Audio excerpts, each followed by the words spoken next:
Hello viewers, welcome to Science TV. I am your host Ben Rangai, and sign language interpreter. The voicing is Gideon Minor. On to 4 p.m. brief news.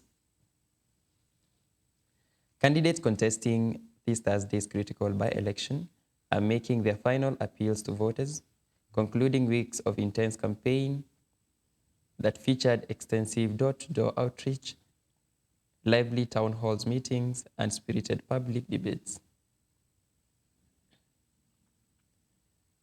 The final hours leading up to the poll are set to see a major intensification of effort, particularly from the two main political formations.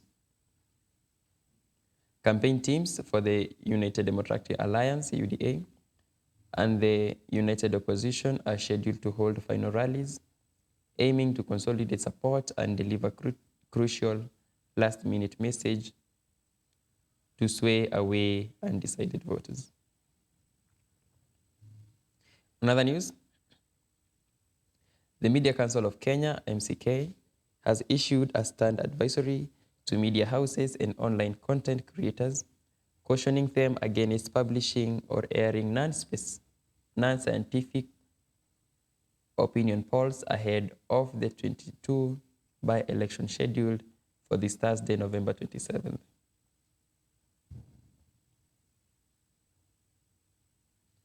MCK Chief Executive Officer David flagged the circulation of what he termed as voodoo polls on social media, political talk shows, and call-in programs. He stated that these unverified surveys poses a serious threat to responsible election reporting and could improperly influence voters. On other news, Kenya Power has introduced a new meter reading technology designed to significantly improve the accuracy, efficiency, and speed of collecting customer consumption data. This marks a fresh milestone in the company's ongoing digital transformation initiatives. In a statement issued on Monday, November 24th, 2025, the utility firm announced the immediate rollout of Optical Character Recognition, OCR technology, across all its 8 regions nationwide. The new OCR system is set to replace the traditional manual method of typing in meter numbers and readings. Instead, meter readers will only simply use a scanning device to capture a meter's digital display for instant and accurate data collection.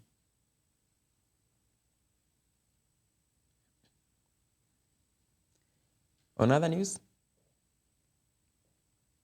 the murder case of Agnes Wanjiru is proceeding after the Office of the Director of Public Prosecution, ODPP, confirmed that the primary suspect, former British soldier Robert James Parkis, is in the custody of UK authorities. High Court Judge Alexander Muteti directed that the case be mentioned on December 16th. The prosecution informed the court that official communication had been received indicating that Parkis, who is accused of killing Wanjiru in 2012, is being held by UK law enforcement.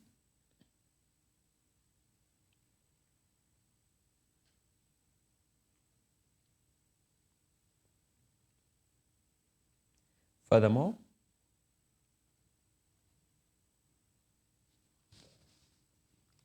the prosecution disclosed that British courts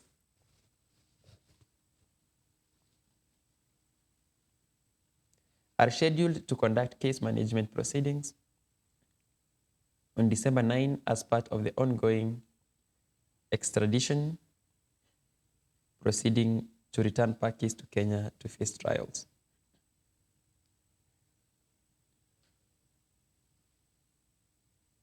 On other news, Democratic Action Party Kenya, DAP Kenya, leader Eugene Wamalwa has moved to quell growing concerns over internal friction within the united opposition,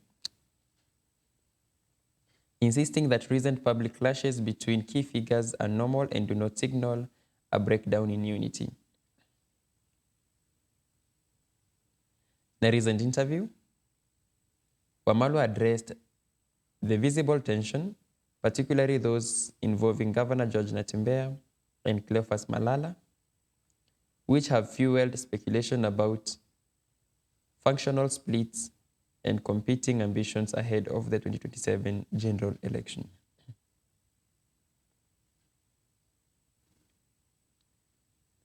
The DAP-K leader contended that the exchanges should not be interpreted as a sign of internal infighting. Instead, he pointed to the opposition's unprecedented level of cooperation in coordinating by-election strategies and holding joint strategy sessions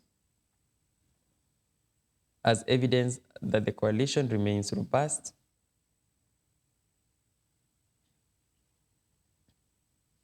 and focused on its shared political goals.